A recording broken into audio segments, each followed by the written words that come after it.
మా మమ్మీ ఈరోజు టమాటా పచ్చడి చేస్తుంది. సో ఫస్ట్ ముక్కల్ని ఆయిల్ వేసి ఇట్లా ఉడికించుకోవాలి. మగ్గినాక దీంట్లో చింతపండు ఒకటి టమాటా చింతపండు ఉందండి. టమాటా మొత్తం ఉడికినాక చల్లారాలి. ఓకే. మెంతులు జీలకర్ర పొడి ఇవన్నీ చల్లగా అయినాకనా ఉడికి చల్లగా అయినాక వేయాలా?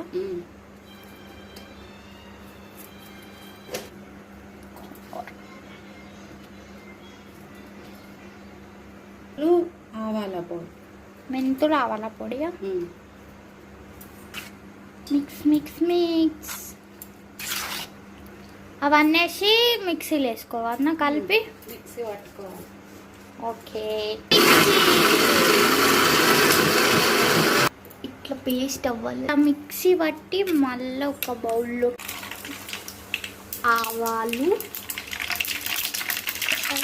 నాకు అది ఒక సెంటిమెంట్, అందుకే నువ్వు రెండు ఇంగువ, పప్పు. ఏం పప్పు అది? శనగపప్పు. శనగపప్పు.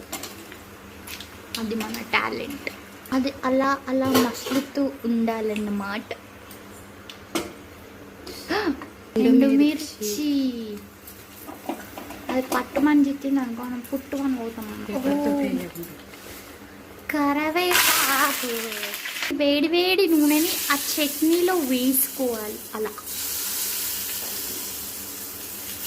అలా అలా మిక్స్ చేసుకుంటుండగా ఏం గుర్తొచ్చిందంటే మా మమ్మీ ఎల్లిపాయలు వేసాడు మర్చిపోయింది. మళ్ళీ ఆయిల్ పెట్టి మళ్ళీ ఎల్లిపాయలు వేస్తుంది అన్నమాట.